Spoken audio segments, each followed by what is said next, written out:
Un saludo a todos, somos Dianji Barbosa y Freddy Correa y quisiera explicar estas perspectivas de comprensión de la personalidad frente a las cuales nos hemos aproximado en esta tarea del curso de personalidad.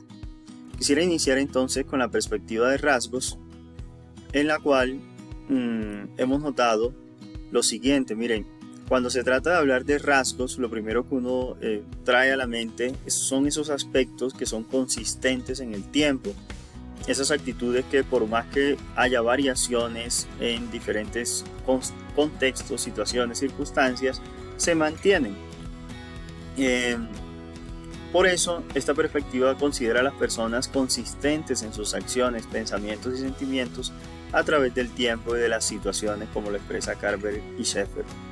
Este punto de partida indica que hay una consistencia, es decir, que hay algo que se mantiene. En otras palabras, a través del tiempo y del espacio, hay algo que podríamos decir que tiende a ser inmutable en la manera de ser de las personas. Son las mismas, aun cuando el tiempo pase y se muevan de una situación a otra. Esas cualidades de las personas que llevan consigo, que les pertenecen, que son parte de ellas. Hay una consonancia con respecto a la manera como Aristóteles también concebía la substancia, como aquella esencia que permanecía a lo largo del devenir, a lo largo de la historia. Pero para no caer en estas comparaciones, es importante indicar que en medio de todas estas variaciones resulta bastante interesante considerar a esa serie de cualidades que nos hacen únicos. Nuestra compañera Dianji Barbosa nos compartió esta diapositiva en la que recordaba este término de la personológica de los rasgos para hablar precisamente de esa invariabilidad o esa cierta invariabilidad que ocurre en medio de los sistemas de configuración de las personas, en medio de la organización de la personalidad. Y esta metodología que se desprende a su vez de esta perspectiva, que es la analítica factorial de los rasgos, que básicamente es una apuesta por establecer intersecciones entre rasgos y otros para determinar esos nodos que permitan generar una comprensión sobre la personalidad. Otra perspectiva contraria, a mi modo de ver, a esta analítica de los rasgos es la que se expone desde el enfoque psicoanalítico. Afirma cierta movilidad, cierto dinamismo. Incluso se utiliza el término que lo cita Carver y Sheffer de manantial burbujeante de la persona, desde el cual emergen fuerzas que se pueden canalizar, modificar, transformar.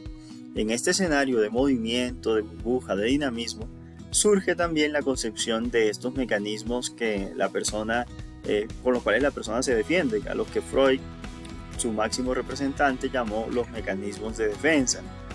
Es básicamente un intento de la persona por autocontrolar o defenderse de ese dinamismo oculto sobre el cual no tiene poder y que de repente puede aparecer en formas inesperadas a través del sueño, a través del deseo, etc.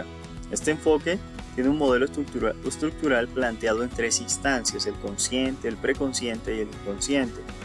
El término consciente, muy parecido al que usamos nosotros cuando hablamos de conciencia, se refiere a ese nivel de la mente en la que tenemos claridad sobre lo que ocurre, sobre el momento determinado.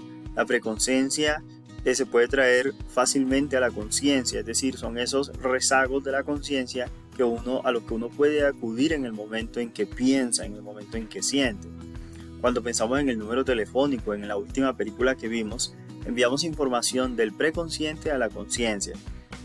En este escenario amplio también existe una manera de proceder que adquirió bastante importancia, y es la terapia psicoanalítica. ¿Y por qué no expliqué de una vez el inconsciente? Porque la terapia psicoanalítica trabaja muchísimo de frente con el tema de la inconsciencia, es decir, todo ese mundo subterráneo que hay en nosotros, sobre el cual no podemos llegar por nuestros propios medios, por nuestro propio esfuerzo, sino que debemos llegar a él a través de esos síntomas, signos, a través de una lectura de nosotros mismos.